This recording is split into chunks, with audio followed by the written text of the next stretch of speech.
Sentencing earlier on of two rugby players who are or were found guilty of gang raping a musician has actually been moved to next week. Leila Mohammed has been in the courts following the submissions put across by the prosecution and the defense earlier on.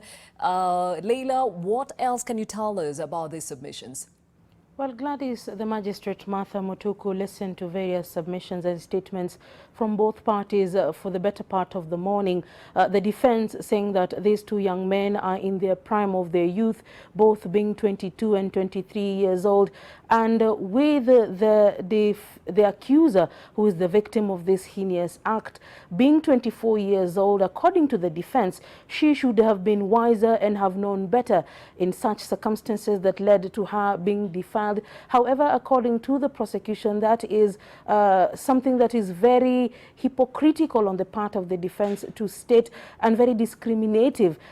She, according to the prosecution side, has faced lots of challenges in terms of how she has been viewed by the court of public opinion on various platforms, the social media sites. Her own personality has been tainted for the entire 1 year and a half that this case has been ongoing. According to the defense, it is only on 2 occasions where one of the accused persons failed to appear in court. According to them, he was in Helsinki looking for a ticket to join one of the clubs there and play as well as study. Both gentlemen were at the university. One was at the University of Nairobi, the other one was at Strathmore. That education has since been stopped for the moment as the case continues. They were found guilty yesterday, and they were supposed to be to find out how long they will be serving their sentences, whichever sentence that is given to them.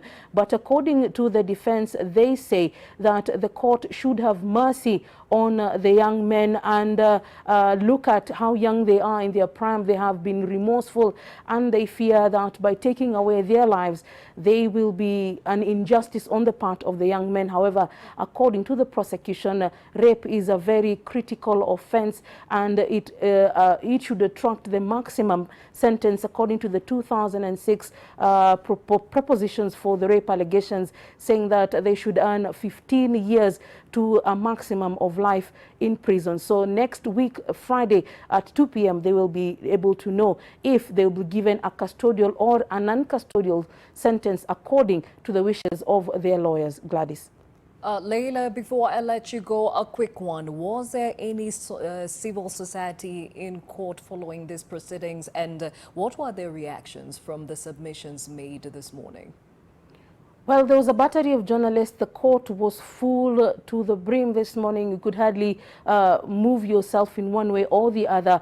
There were no people who spoke after the judge had said she was postponing. But however, this case has attracted a lot of attention from various quarters, not only the civil society, the whole issue of consent and where there is alcohol concerned. When they were presenting their case in court, Gladys, there was the issue of she accompanied them to their place of residence, and it according to the two boys, they actually gave her money to go home, and they took a taxi. But then again, she says while she was intoxicated, she found out in the morning that she had been violated. So the whole issue of consent when there is intoxication, the prosecution this day says as much as the lady was intoxicated, the level of alcohol in the system of the men was not discussed within the confines of the court.